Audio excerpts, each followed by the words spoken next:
Olá, boa tarde. Está começando mais um Cariri TV. Na edição de hoje, você confere. Obras inacabadas do VLT no bairro Pedrinhas prejudicam moradores locais. A população que necessita do transporte precisa buscar novas alternativas para sair de casa. E o calor dos últimos dias vem causando transtornos. A nossa equipe registrou o momento em que um incêndio de grande escala atingiu o estacionamento da Universidade Federal do Cariri. E veja também, búfalo é flagrado andando pelas ruas de Juazeiro do Norte. Vamos entender quais medidas estão sendo tomadas pelas autoridades. Os alunos da UFCA reclamam da falta de atendimento médico no campus de Juazeiro do Norte. E no quadro de esportes, vamos conhecer os atletas convocados para a Seleção Brasileira de Flag Football. E não para por aí. As meninas do Joaçal mostram que são protagonistas no futebol e participam do primeiro campeonato feminino sub-17. Isso e muito mais você confere agora no Cariri TV.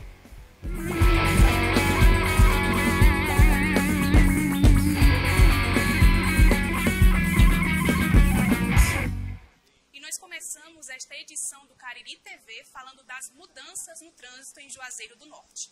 E olha, isso tem dado o que falar, né, Amanda? É verdade, isso tem rendido muitas opiniões entre motoristas e pedestres. A gente vai entender um pouquinho mais sobre isso na reportagem a seguir.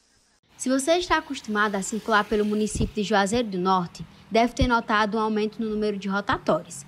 Desde 2022, o Departamento Municipal de Trânsito de Juazeiro, em parceria com a Secretaria de Infraestrutura, tem realizado intervenções nos principais cruzamentos da cidade, substituindo os semáforos por rotatórios, com o objetivo de dar maior agilidade e fluidez ao trânsito. Mas a falta de educação ou até mesmo negligência às leis de trânsito tem causado insegurança para pedestres e insatisfação para os motoristas. A rotatória melhorou um pouco, melhorou mesmo, mas só que a população ainda não entende ainda muito. Boa intenção, né, de acelerar, de tornar o trânsito de forma mais rápida, mas acho que falta muito conscientização da população que não sabe utilizar, né? Muitas vezes perdem a preferencial, acho que é convívio mesmo, acho que com o tempo há de melhorar, né? É um investimento a longo prazo para tornar o trânsito mais ágil. Estamos aqui na rotatória da Castelo Branco, onde o fluxo de carros é sempre muito intenso, principalmente no horário de meio-dia e 5 horas da tarde. Saber trafegar de forma correta em uma rotatória é muito importante para você, condutor, para que a gente possa evitar acidentes e ter um trânsito mais seguro. Então, o objetivo da rotatória é para fluir mais rápido o trânsito. O veículo que está circulando na rotatória tem a prioridade. Os demais veículos vão ter que aguardar. As faixas de pedestre estão a poucos metros da rotatória e são faixas elevadas. Onde tiver esse recurso, a velocidade dos veículos deve ser limitada a 30 km por hora, que deveria proporcionar mais segurança e acessibilidade aos pedestres, mas infelizmente não é o que a gente vê por aqui. A nossa equipe flagra um pedestre tentando atravessar a avenida pela faixa e sendo claramente desrespeitado. Alguns carros não param e passam direto. Veja que uma motocicleta passa, mesmo que o pedestre não tenha concluído a travessia. Sinal vermelho, fazia uma fila até ali não passava ninguém. O cara tinha que esperar o sinal abrir para poder passar, né? Ele não podia passar com o sinal vermelho. Então melhorou muito, aqui ele vai, tá ali, eu passo direto e vou embora. O Demutran de Juazeiro do Norte registrou 170 acidentes de trânsito entre janeiro e maio de 2023. Desses dados, apenas 8 foram em rotatórios, o que representa 4,7% dos números totais, havendo uma diminuição no número de acidentes em vias de risco. O bom condutor é aquele que é cuidadoso e atento. E a falta de educação no trânsito não é o único problema aqui em Juazeiro não, viu? Gente, olha essa imagem aqui. Um búfalo andando tranquilamente pelas ruas de Juazeiro do Norte. Imagina só se ele resolve atravessar a avenida, né, Amanda? É verdade, viu, Clara? Um perigo. Quem vai nos trazer mais informações ao vivo sobre isso é o repórter Gabriel Silva. Boa tarde, Gabriel. Isso é comum? Oi, Amanda. Boa tarde para você, boa tarde para todos que nos acompanham. Tem se tornado comum sim, viu, minha amiga, andar pelas ruas de Juazeiro do Norte e se deparar com animais soltos nas vias públicas da cidade. Recentemente, acredite se quiser, viu, um búfalo foi flagrado andando ali pelo centro da cidade, nas proximidades ali da Rua do Cruzeiro, e isso, claro, chamou a atenção da população e das autoridades públicas. Imagina só os perigos que isso pode trazer para os pedestres e também para os condutores. E, diante de tudo isso, a Secretaria de Agricultura e Abastecimento Abastecimento de Juazeiro do Norte, em parceria com a Prefeitura do município, resolveu fazer aí, intensificar aí a captura de animais, uma campanha de captura de animais. E por isso, para falar sobre esse assunto, a gente convidou o Marcelo Pinheiro, ele que é secretário de Agricultura e Abastecimento do município. Marcelo, primeiramente, boa tarde. Quando surgiu essa campanha e o que vocês têm feito para tentar controlar essa situação? Boa tarde a todos. Essa campanha surgiu basicamente no final do ano passado, quando notamos que havia muitas presenças de animais soltos circulando nas vias, muitas queixas chegando ao prefeito, à secretaria. Nesse primeiro momento a campanha foi mais educativa, ou seja, os animais eram capturados, certo? Porém os donos resgatavam e a secretaria assinava um termo de responsabilidade e retiravam o animal sem custo nenhum. Lembrando que existe uma lei municipal desde 2007 que já regulamenta e que proíbe animais soltos ou em condições de abandono dentro da cidade de Juazeiro do Norte. Mas, porém, só agora que ela realmente foi colocada em prática, a execução. Como funciona essa penalidade? Quais os valores? Pronto, a lei ela prevê que para cada animal capturado seja cobrada 50 UFI, ou seja, a unidade municipal. E a taxa, além de mais 10 UFI por cada dia que o animal permaneça, sob o poder da administração pública, podendo permanecer até 5 dias úteis sobre o poder público em que o dono pode buscar recuperar o seu animal. Após esse período, o animal fica totalmente à disposição do poder público para leilão, enfim, para que seja feito os próximos passos para a destinação. Porém, o dono já não pode mais recuperar o animal. Marcelo, existem áreas específicas onde a presença desses animais nas vias é mais comum? Existem alguns pontos críticos em Juazeiro, principalmente no anel viário, às vezes há criações ali próximas que os animais saem. Na Vigílio Távora é outro corredor importante que há geralmente uma certa frequência. Também na Avenida Zé Bezerra. Esses são alguns locais que a gente sabe que tem uma maior frequência, principalmente pela presença de currais, onde há criadores que têm animais nessas proximidades. Hoje a gente já vê que é uma redução drástica da presença desses animais. Quais são os canais para a população fazer a denúncia? Pronto, a secretaria tem um telefone fixo, telefone próprio, onde as pessoas podem ligar e fazer as denúncias, via 3199-0378. Ok, Marcelo, muito obrigado pelas tuas informações, tá bom? E é isso, minha amiga, a gente vai seguir acompanhando os efeitos dessa campanha aqui em Juazeiro do Norte, tá bom? Porque é algo que precisa, sim, de uma fiscalização para que algo pior não aconteça. Eu volto com você aí no estúdio, Amanda. Tá certo, Gabriel. Muito obrigada pelas informações. Agora o assunto é o VLT. A falta de transporte tem causado problemas aos moradores do bairro Pedrinhas. O repórter Renato Mendes foi até o local e mostra os impactos na vida de mais de 9.000 pessoas. Implantado em 2009, o veículo leve sobre trilhos, conhecido como VLT ou metrô do Cariri, é uma opção para quem precisa se deslocar de Crato a Juazeiro do Norte. Diariamente, cerca de 1.800 pessoas usam esse serviço, que tem 9 estações. Os dados são da Metrofor, empresa que administra o VLT. Por ser um serviço que custa apenas R$1 a passagem inteira e 50 centavos a meia, mais pessoas poderiam se beneficiar desse transporte. Quem usa o serviço diz que os trilhos poderiam ser reformados para atender outras localidades. Tem muita gente na Vila São Francisco que necessitaria de vir de lá para cá. Muitas vezes tem que utilizar ou um mototáxi, ou um carro que venha de lá para cá, ou alguém que dê uma carona, porque se não for dessa forma não vem. Aqui atrás de mim fica a Estação Fátima, que é a última estação do metrô do Cariri. A partir deste ponto, os trilhos seguem completamente abandonados, até o bairro Pedrinha. Fomos até o bairro e no caminho, quase não é possível enxergar os trilhos no meio do mato. Em alguns pontos, já foram totalmente cobertos ou arrancados. No local, moradores dizem sentir que o bairro está abandonado pelo poder público. Está esquecida. Que só vem promessa e nunca vem nada. Nunca houve ninguém para fazer nada por ninguém aqui. Aí vieram, mediram, não fizeram nada. Fazer o quê? A Vila São Francisco, que faz parte do bairro Pedrinhas, é um local que, segundo o censo do IBGE, tem mais de 9.000 habitantes, isto é, mais pessoas do que em 41% das cidades brasileiras. São pessoas que precisam sair para trabalhar ou estudar todos os dias e que poderiam usar o VLT para se locomover de forma barata e rápida. Mas o local onde ficaria instalada a estação Pedrinhas, a cerca de 2 km do aeroporto Orlando Bezerra, está abandonado. Se funcionasse, seria mais uma forma das pessoas que chegam a Juazeiro se deslocarem para o Crato. A presidenta da ONG, Construir Ecologicamente, ressalta o problema da linha de ônibus que atende o bairro. Ela comenta da importância de levar uma estação para o local. Quando quebra na época de chuva, que a danificação no asfalto, também o ônibus não vem. Então, toda essa comunidade, ela fica sem o acesso ao transporte coletivo.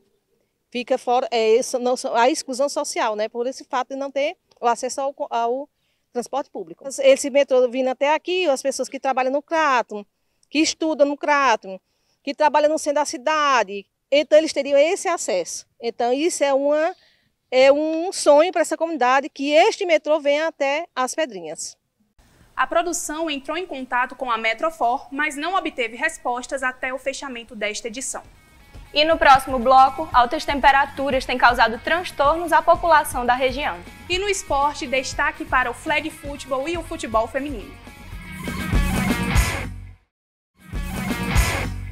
E a gente começa esse bloco falando de um incêndio que aconteceu na UFCA, no campus Juazeiro do Norte. O fogo começou por volta de 2 horas da tarde e assustou alunos e funcionários que estavam no local. A gente conversou com a brigadista Daniela Feitosa sobre isso. A gente viu inicialmente o incêndio ao lado da fábrica, que é ao lado da universidade. Só que a gente acreditava que o fogo não chegaria por causa da distância que estava. Só que um dos membros da nossa brigada ele informou que o fogo ele deu a volta, desceu por essa vegetação e conseguiu subir aqui para o arredor da universidade. O primeiro contato realmente foi através da brigada.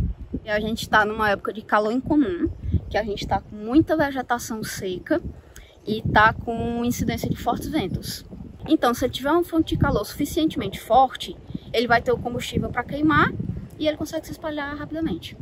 Em relação aos estudantes, não se aproximem do fogo, não fiquem na área próxima do fogo, certo? Procurem se proteger e não se preocupem que a UFCA tem profissionais capacitados e tem todos os métodos preventivos para evitar que qualquer dano à vida e ao patrimônio aconteça.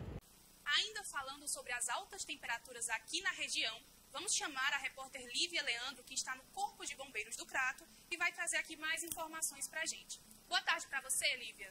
Boa tarde, Clara. É exatamente entre esses meses de setembro e novembro, que são meses mais quentes, por conta das altas temperaturas e por conta da baixa umidade do ar, que são mais comuns os focos de incêndios aqui no Cariri. Recentemente aconteceu um incêndio próximo à Universidade Federal do Cariri, ali próximo ao estacionamento da universidade.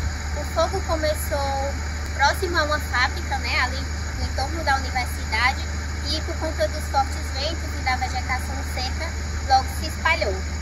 Nós estamos aqui no Corpo de Bombeiros, na cidade do Crato, com o Capitão Sócrates. Capitão, boa tarde. O que fazer numa situação como essa? Boa tarde.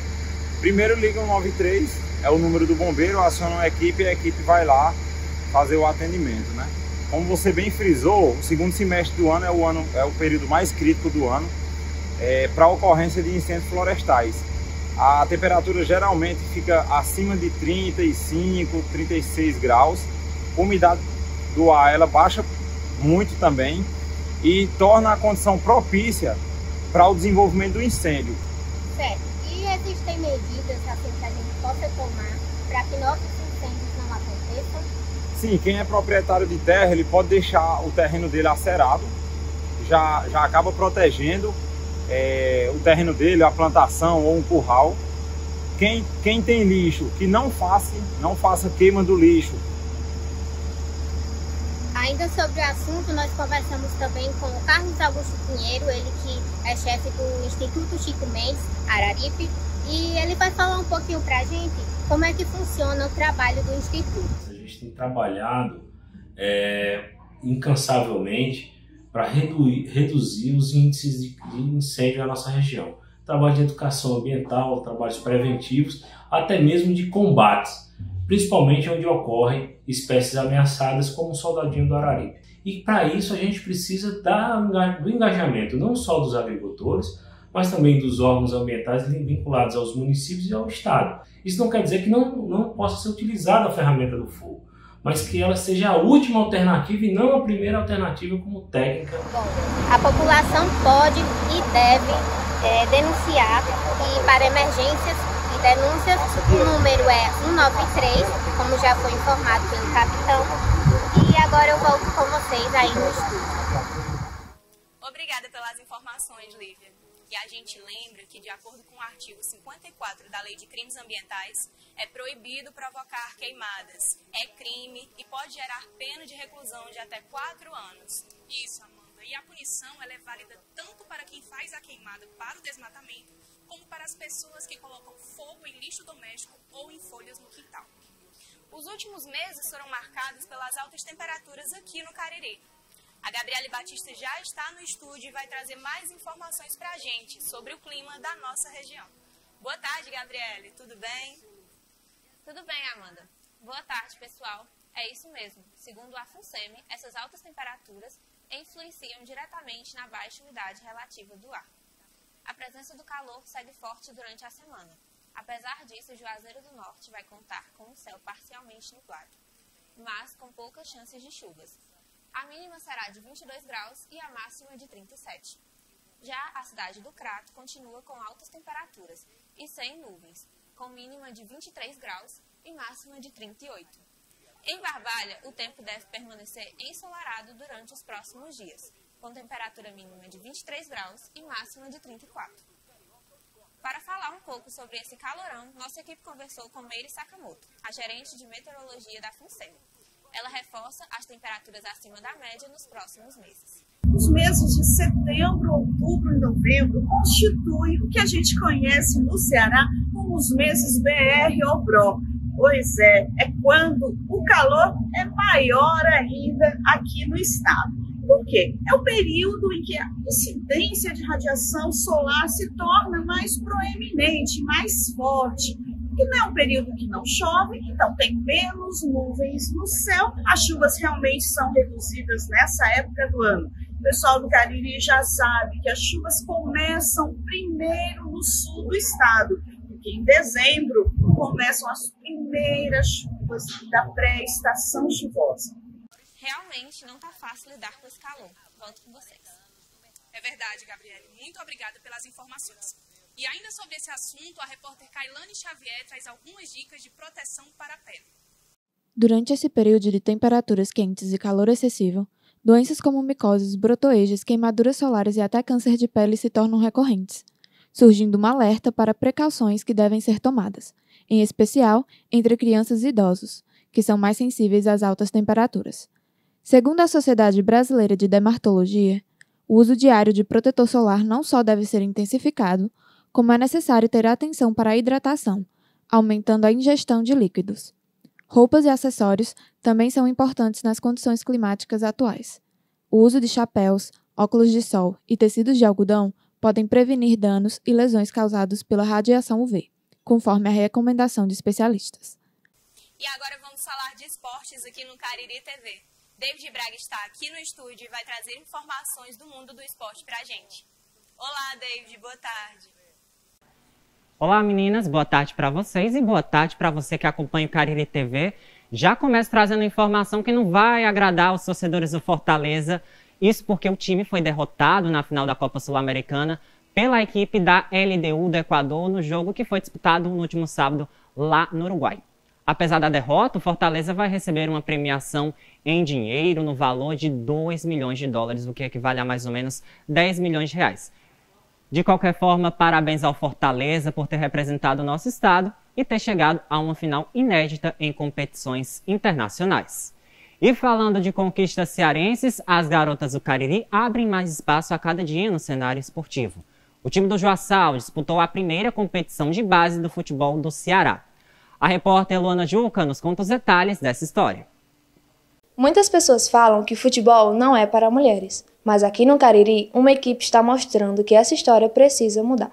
O time formado a partir do projeto social Joaçal Esporte Clube traz para Juazeiro a visibilidade do futebol feminino para a região. O Campeonato Cearense de Futebol Sub-17 é uma oportunidade para que essas meninas possam mostrar o trabalho delas, né?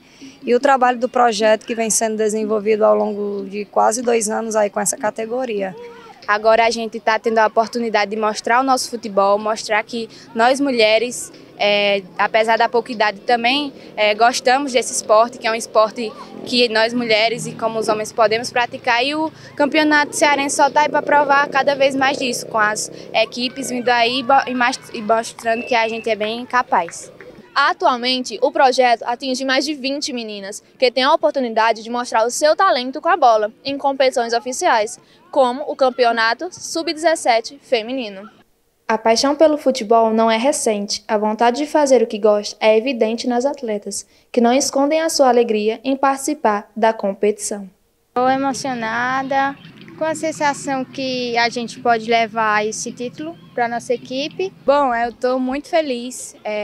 A gente até agora, a gente fez uma ótima trajetória no campeonato. Está sendo uma experiência incrível. Eu acredito que não só para mim, mas para todas as meninas que estão vivenciando esse campeonato que estamos vivendo juntas. Eu estou muito ansiosa porque é a primeira vez que a gente participa de um campeonato tão grande, com uma visibilidade muito grande também. E eu espero que nosso time passe para a final. O futebol feminino está ganhando destaque ao longo dos últimos anos, o que demonstra a luta das meninas em ocupar esse espaço, embora o machismo ainda esteja nesse caminho. Infelizmente, esse tipo de preconceito é muito recorrente assim, no meio do futebol feminino. É difícil encontrar uma pessoa, uma mulher que joga futebol que nunca sofreu. Falando da minha experiência individual, assim, quando eu comecei, algumas vezes tem aquele olhar meio diferente, aquela fala ali baixinha que eles pensam que a gente não escuta, mas com certeza dói muito de escutar e de vivenciar aquilo. Eu sou muito grata ao esporte, né, pelo que eu conquistei na minha vida pessoal e profissional, e aí é uma forma também de retribuir. Tá? E eu acredito que o esporte é uma ferramenta que vai muito além das 4 linhas. A gente pode trabalhar diversas temáticas, utilizando o esporte como meio, como uma ferramenta, como a questão da violência, do preconceito, do patriarcado e N temáticas que a gente trabalha com as meninas, para que além de vencer jogos, elas possam vencer também na vida.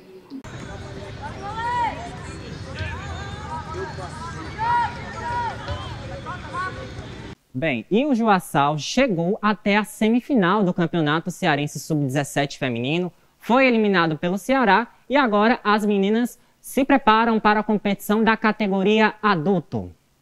E agora vamos acompanhar a trajetória do caririense Caio Diniz, jogador da modalidade Flag Football, um esporte que vem crescendo nos últimos anos.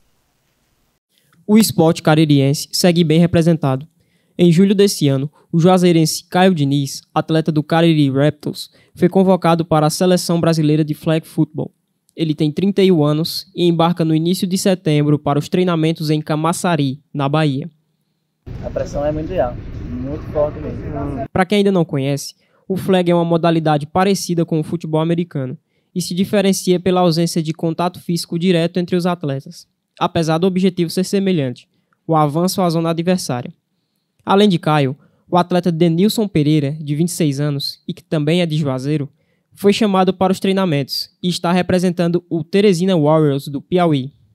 A modalidade está em debate para se tornar um esporte olímpico em 2028, nas Olimpíadas de Los Angeles, o que é motivo de orgulho. A emoção da dupla é grande e Caio faz questão de enfatizar o sentimento. A gente sempre tem um sonho que é vestir a camisa verde e amarela, que é a do Brasil, está representando não só o Juazeiro, mas o estado do Ceará. E graças a Deus a gente foi escolhido e convocado pela seleção brasileira.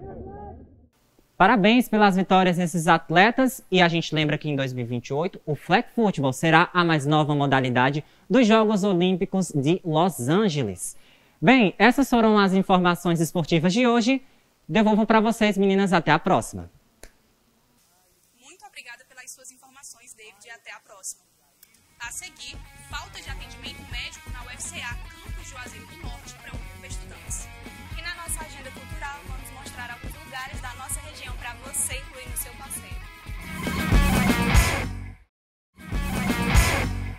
Estamos de volta para falar sobre um assunto muito sério que envolve saúde. Você já imaginou estar em um local de aprendizagem, passar mal e não ter nenhuma assistência médica para te ajudar? Pois é, meu povo. Infelizmente, essa é a realidade dos alunos e alunas da UFCA no campus Juazeiro do Norte. Veja agora na reportagem de Vitor. Algumas instituições públicas de ensino contam com serviço de assistência médica, como a Universidade Federal da Bahia e a Universidade Federal Fluminense. Mesmo sabendo da importância desse tipo de serviço, a Universidade Federal do Cariri não conta com assistência médica para os seus estudantes. Uma pessoa que sofreu com as consequências dessa falta de auxílio foi a Kailane, que é aluna do curso de jornalismo na UFCA durante o turno da noite. Ela conta que precisou de assistência médica, mas como não havia nenhuma, ela teve que ser levada às pressas ao hospital por um professor. Na sexta-feira eu tive uma crise de ansiedade e geralmente quando eu tenho essas crises eu tenho muitos tremores, formigamento, às vezes eu fico um pouco tonta. E a minha sorte foi que eu encontrei com uma colega de sala lá fora. Deu tempo chegar na UPA, mas se fosse uma coisa mais séria, da distância que tem daqui para lá, poderia ter consequências maiores. Kailane não é a primeira estudante que passa mal no campus e acaba precisando sair da UFCA para ir ao hospital. Atualmente, o setor de saúde ocupacional da UFCA é destinado apenas para servidores. A Pró-Reitoria de Assuntos Estudantis afirma que está na expectativa de receber recursos do Ministério da Educação que possibilita a implantação de um núcleo de cuidados médicos, especificamente para os alunos. Mas, no momento, ainda não há uma previsão para esse plano sair do papel. Então, nós entendemos que há uma necessidade muito grande de fortalecer a assistência em saúde aqui na universidade, né? Há uma demanda muito grande e a gente reconhece que a disponibilidade atual de serviços nessa área não é ainda ideal, aquela que a gente precisa, né? Então, o nosso planejamento passa pelo primeiro momento, em reforçar o número de servidores que vão atuar nessa área, né, que atuam nessa área. Hoje em dia a gente já tem algumas pessoas da área da saúde, só que a gente precisa incrementar bastante, né? Então, por exemplo, psicólogos, psiquiatra também, clínico geral, alguém da enfermagem também, um enfermeiro ou uma enfermeira para incrementar isso, né?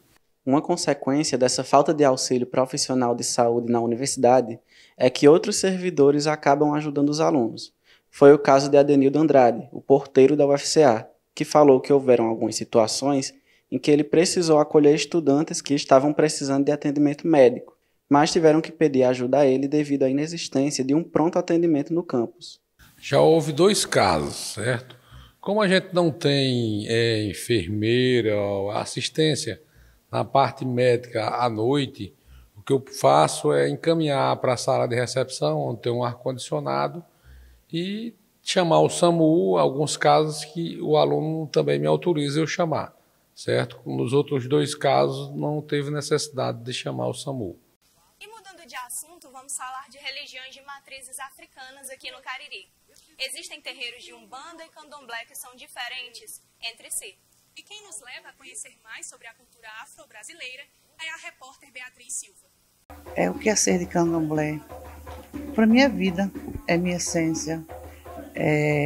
Não é só a minha ancestralidade, o respeito à minha ancestralidade. É ser mulher de axé.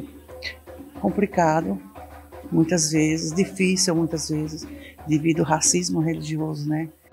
Essas religiões têm a tradição de homenagear as divindades com danças, músicas e oferendas, em locais conhecidos como terreiros. Juazeiro do Norte é conhecida pela fé e pela devoção, e os terreiros de Umbanda e Candomblé são espaços importantes na cultura da cidade. Além de ser a terra do Padre Cícero, é também a terra do povo de axé. O respeito e a celebração das religiões de matriz africana são formas de preservar a história do país e a cultura afro-brasileira. Célia Lopes é mãe de santo do Candomblé e fala um pouco sobre isso. Candomblé, por mais que as religiões de matriz africana foram perseguidas, nós estamos aqui, né? E a partir dessa resistência da nossa ancestralidade que nos fortalece a continuar com o legado não só espiritual, mas em respeito a ele.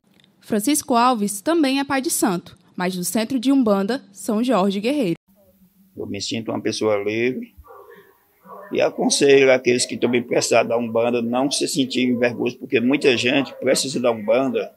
Eles têm aquele receio, né, de preconceito. A intolerância religiosa afeta os terreiros e as pessoas de Candomblé e Umbanda. Em uma pesquisa realizada com estudantes de Direito de uma universidade de Juazeiro, 9% dos 287 entrevistados acreditam que essas religiões são demoníacas, o que mostra a falta de informação e o preconceito. Atualmente, cerca de 4 milhões de brasileiros fazem parte da Umbanda ou do Candomblé, segundo uma pesquisa do Datafolha realizada em 2020. Professor da Universidade Federal do Cariri, Reginaldo Domingos desenvolveu pesquisas sobre Candomblé e Juazeiro e acha que esse número pode ser maior. Não é que aumentou o número, mas é que as pessoas estão se colocando, eu tenho um terreiro agora ali, né? Eu visibilizo o meu terreiro, não é que não tinha. Então, até a questão do número está condicionado à questão conjuntural. A Constituição Federal de 1988 afirma que o Brasil é um Estado laico e tem o dever de defender aqueles que sofrem violência religiosa. Dentro da Umbanda, eu me sinto um rei. Eu me sinto à vontade mesmo, principalmente quando eu estou aqui dentro. É incrível ver como a nossa região é cheia de riquezas e culturas. E para trazer nossa agenda cultural, vamos chamar aqui no estúdio Cibele Moraes. Boa tarde, Cibele. Boa tarde, meninas. Realmente o Cariri é cheio de encantos. Inclusive, vocês sabiam que no Crato está rolando a exposição fotográfica Terra em Trânsito? Pois é, a mostra chegou no Centro Cultural do Cariri Cérvulo Esmeraldo no dia 16 de setembro e tem como curador Diógenes Moura. A exposição Terra em Trânsito fica até março de 2024. E agora a gente mostra dicas de lugares para conhecer aqui na região. Essa é a nossa agenda cultural. Para uma opção de lazer ao ar livre, o Centro Cultural do Cariri, localizado no Crato, no bairro Batateiras, é a melhor opção. O local é amplo, conta com espaço verde ideal para piqueniques com a família e os amigos, além de programação gratuita de peças de teatro, exposições e shows musicais. O Centro Cultural busca valorizar principalmente artistas da região, que em muitos casos não possuem o espaço e a oportunidade que precisam para desenvolver suas atividades. E por falar em arte, ainda na cidade do Crato, outro espaço muito interessante que merece ser visitado é o Ponto de Cultura Procem Casa Luz, dirigido pelo casal de artistas Aécio de Zaira e Tereza Neuza. O espaço conta com o ateliê do mestre Aécio de Zaira, que é luthier reconhecido como mestre de cultura. A luthieria, praticada e mantida no local, é uma atividade onde o artista constrói instrumentos musicais através de madeira descartada. Dentro do espaço, é possível encontrar dezenas de rabecas e instrumentos de percussão feitos inteiramente por ele. Vale a pena conferir. O Ponto de Cultura fica localizado no bairro Seminário, na rua Lavras da Mangabeira, número 1140. Já em Juazeiro do Norte, no centro da cidade, está localizada a Cantina Zé Ferreira. Local tido como uma joia escondida pelos que o conhecem, o ambiente conta com museu, cinema e bar. O museu narra um pouco da marcante religiosidade presente na cidade, assim como o desenvolvimento da indústria audiovisual. O cinema fica no segundo andar, possui uma estrutura retrô e exibe filmes de forma gratuita todas as sextas e sábados, a partir das 19 horas. Ao terminar de assistir a um bom filme, você pode ir ao bar, localizado na parte de trás da cantina, para aproveitar um ambiente agradável, que possui decoração temática e degustar as delícias que a casa oferece. Esses locais são ótimas indicações para quem quer uma diversão diferente e cultural nos finais de semana. Eu vou ficando por aqui e até a próxima, meninas! Obrigada, Cibele. Anotou aí as dicas? Não perde tempo e corre para conhecer. Agora vamos falar de uma tradição aqui no Cariri. Você já ouviu falar em renovação? Essa prática popular foi trazida pelo padre Cícero Romão ao chegar aqui em Juazeiro do Norte. Veja mais na reportagem. Coração Santo, tu reinarás. Bem, a renovação é um ato religioso, um momento social. Mas a reza do coração de Jesus é um momento muito para a gente se alegrar. A renovação, ou renovação do Sagrado Coração de Jesus, é um evento que acontece aqui, nas ruas de Juazeiro do Norte. Amigos e familiares se reúnem e rezam pelas bênçãos alcançadas. A renovação é um ritual, é uma celebração católica, mas católica leiga, que é muito característico de Juazeiro do Norte. Então a renovação trata-se da entronização da imagem do Sagrado Coração de Jesus, do Sagrado Coração de Maria, dentro de uma casa, geralmente na época dos votos, né, do casamento, né, de um casal. E esses votos, né, ao Sagrado Coração de Jesus, são renovados todos os anos. Após a reza, o dono da casa oferece uma merenda que é sucesso entre os convidados. Esse costume torna a renovação mais próxima do povo, atraindo até mesmo aqueles menos religiosos. Comida é café, chá, bolacha, é bom, é tudo. O que Deus dá, a gente oferece. A presença física do santo cativa e deixa os fiéis mais à vontade no momento das orações. Em uma de suas visitas a Roma, Padre Cícero conhece lá esse bonito movimento que tem em torno das renovações ao Sagrado Coração de Jesus. E Padre Cícero traz esse costume até aqui a Juazeiro do Norte. A renovação vai além da prática religiosa. É também um evento social, com traços de comemoração e festividade. Bem, quem pode fazer renovação desde que a pessoa queira? Qualquer uma pessoa. Qualquer uma pessoa pode, assim que ele goste, que venha, que aquele valor que ela devia de dentro, e ele pode rezar. Quero agora despedir-me. Boa noite, meu Jesus.